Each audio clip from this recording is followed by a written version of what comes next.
Bom, vamos falar agora, tá, de como é que se dá a inscrição de um segurado na categoria de segurado especial, tá? Então, segurado especial. A inscrição do segurado especial deve ser feita através de um cadastramento junto ao INSS. Quem faz isso? É o próprio segurado especial e ele vai obter um número de identificação, tá? Que é o próprio NIT fornecido pela Previdência Social. Veja, relativamente à inscrição do segurado especial, é o único que pode ser inscrito pós-mortem. Pode ter falecido o segurado, a família comprova a condição dele de segurado especial, procede à inscrição de modo a poder requerer o benefício da pensão. Então, inscrição pós-mortem somente para o segurado especial. Vejam que no caso do segurado especial, se enquadra nessa categoria, no grupo familiar, não apenas o chefe de família, mas também assim, é o esposo, a esposa, os filhos com 16 anos ou mais. Então, cada um deve providenciar o cadastramento e a obtenção de um NIT. Agora, relativamente à família do segurado especial, o grupo familiar, deve ser obtida uma matrícula junto à Receita, de modo que essa matrícula possa ser utilizada para pagamento de contribuições na guia da Previdência Social. Essa matrícula possa ser usada para licenciamento sanitário de produtos, obviamente não sujeitos a IPI, e também junto à rede bancária para obtenção de crédito rural. Agora, o grupo familiar é identificado com aquela matrícula e o segurado especial é identificado junto à Previdência através de um número de identificação que é o NIT. Tá certo? Vamos dar uma espiadinha no segurado facultativo. O segurado facultativo, tá? Ele vai ter a sua inscrição também através de um cadastramento junto ao INSS, tá?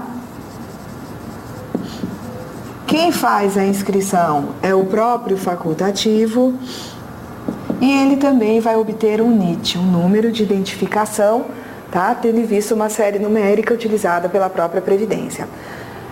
Mas o que eu quero mostrar para vocês é que, por exemplo, aqui no caso do facultativo, também é possível que esse facultativo tenha exercido uma atividade anterior.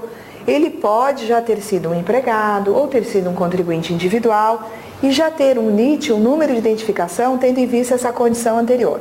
Então, vamos cogitar que antes de pagar suas contribuições enquanto facultativo, este segurado fora empregado num dado momento, tá?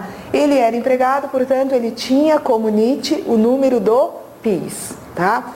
Este número de PIS, tá, da condição de empregado, pode ser usado para pagamento da primeira contribuição numa guia identificada com um código de pagamento específico do facultativo e ao pagar essa primeira guia utilizando este PIS, que o segurado já possuía, ele estará inscrito, não sendo necessário fazer esse cadastramento junto ao INSS. Então eu quero que vocês examinem aqui comigo o seguinte: o CNIS é o Cadastro Nacional de Informações Sociais, onde estarão armazenadas as contribuições sobre os segurados. Vejam que para migrar informações para o CNIS, eu necessito que esses segurados tenham sua condição formalizada, que eles estejam inscritos e que eles tenham um número de identificação. Então vamos retomar aqui através, de uma revisão como é que chegam os dados de um empregado ao Cadastro Nacional de Informações Sociais. Veja só, o número de identificação de um empregado, tá? É qual? PIS, não é isso? É o PIS. Esse empregado terá sua inscrição efetivada mediante a anotação dos dados do contrato de trabalho na carteira, mas é necessário que as informações relativas a esse vínculo cheguem no CNIS. Como é que vai acontecer? O empregado, tá, identificado por esse PIS, vai ter as informações prestadas pela empresa através daquele documento declaratório chamado GFIP, Guia de Recolhimento do FGTS Informações à Previdência, e os dados relativos a esse vínculo, então, serão todos conduzidos ao Cadastro Nacional de Informações Sociais. No caso de um trabalhador avulso, vamos tomar aqui um avulso portuário. Um avulso portuário terá como inscrição, tá, o registro ou cadastro. Esse registro ou cadastro vai ser feito pelo órgão gestor de mão de obra. Este avulso tem um número de PIS. O OGMO, tá, que é o órgão gestor de mão de obra, vai informar, tá, os dados relativos à atividade laboral desse avulso através de GFIP ao Cadastro Nacional de Informações Sociais. As informações, portanto, serão fornecidas. Então, assim, aqui eu preciso ter a carteira anotada, aqui eu preciso ter o avulso registrado ou cadastrado, mas eu preciso de um segundo momento, eu preciso que a empresa forneça essas informações sobre, né, atividade laboral, atividade remunerada, ao Cadastro Nacional de Informações Sociais. Se eu examinar a situação de um avulso não portuário, avulso não portuário, quem vai inscrevê-lo é o sindicato. Ele também vai ter um PIS. Só que no caso do avulso não portuário, quem informa a GFIP é a empresa tomadora de serviços dele. Essa empresa faz a GFIP e através da GFIP os dados chegam ao CNIS. No caso do contribuinte individual, quando se trata de um contribuinte individual que faz o cadastramento junto ao INSS, vamos colocar aqui. O CI faz um cadastramento junto ao INSS. O que acontece?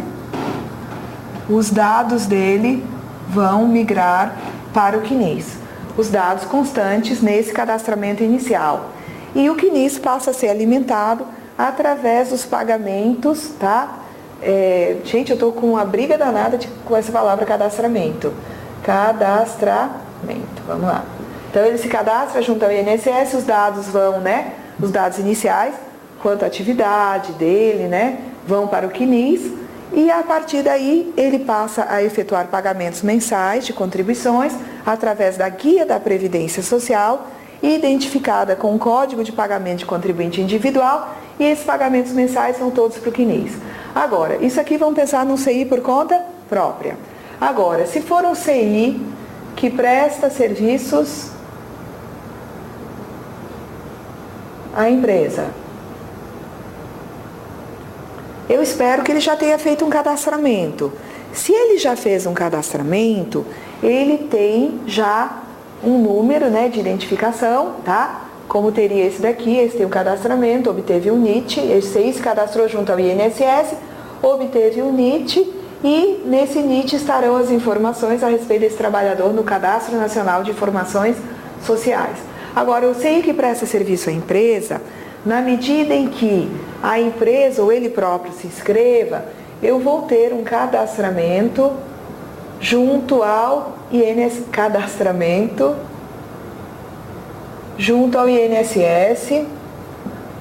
Se ele não tinha ainda um número de PIS, isso tem que ser feito, ele vai obter um NIT.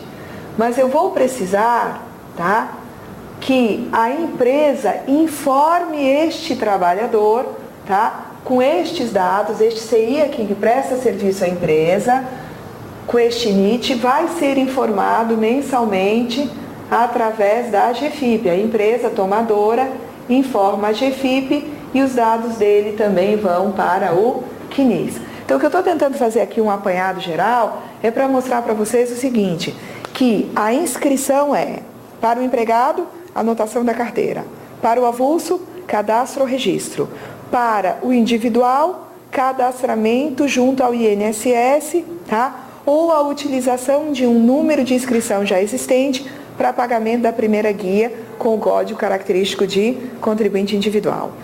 CI que presta serviço à empresa vai depender do seguinte, se ele já se inscreveu, se já se cadastrou junto ao INSS, inscrição feita, é só fornecer para a empresa o seu número de inscrição e a empresa passa a informá-lo na GFIP. Agora, se eu tenho um CI que está prestando serviço à empresa, ou seja, presta serviço de natureza eventual, é CI porque todas as características de sua atividade conduzem à conclusão que ele deva ser enquadrado na categoria de contribuinte individual, mas ele não providenciou a própria inscrição. Se ele não providenciou, cabe à empresa inscrevê-lo. A empresa o cadastra junto ao INSS, obtendo um número de identificação. A empresa passará a informá-lo mensalmente na GFIP, de modo que os dados desse contribuinte individual que presta serviço à empresa vão também, via GFIP, chegar ao Cadastro Nacional de Informações Sociais. Agora, empregado doméstico, quem escreve? O próprio empregado ou empregador doméstico, fazendo um cadastramento junto ao INSS. Mas se aquele doméstico já tinha um número de identificação, tendo visto uma condição anterior de empregado, onde ele já tinha um PIS, basta que o empregador faça o pagamento da primeira guia usando aquele PIS, tá? Que o empregado doméstico vai estar inscrito. Trata-se de guia da Previdência com código de pagamento específico de doméstico. No caso do segurado especial, ele próprio se inscreve. No caso do segurado facultativo, ele próprio se inscreve, tá? Então, a inscrição determina em alguns momentos que se faça um passo adiante para informar a existência daquele vínculo empregatício, a existência de um avulso cadastrado ou registrado para a Previdência Social, tá certo? Vejam que, naqueles casos em que a empresa é obrigada a inscrever o trabalhador, tá? A não inscrição do trabalhador se configura em infração à legislação previdenciária, determinando, quando de uma auditoria fiscal, a lavratura de um auto de infração para registrar a ocorrência de infração e aplicar a multa conforme prevista na lei, tá certo? Então, é obrigação da empresa inscrever o empregado. Não inscrito significa que eu tenho ali uma infração. É obrigação do órgão gestor de mão de obra inscrever o trabalhador avulso portuário. Se a inscrição não é feita, estamos diante de uma infração passível numa auditoria de lavratura de auto de infração. Cabe ao sindicato fazer a inscrição do trabalhador avulso, tá? Agora, no caso de empregador doméstico, no caso de CI por conta própria, no caso de facultativo, a não inscrição, tá, determina uma situação irregular, mas não determinará a lavratura de auto de infração, ok? Então, por hoje, nós ficamos por aqui, tá?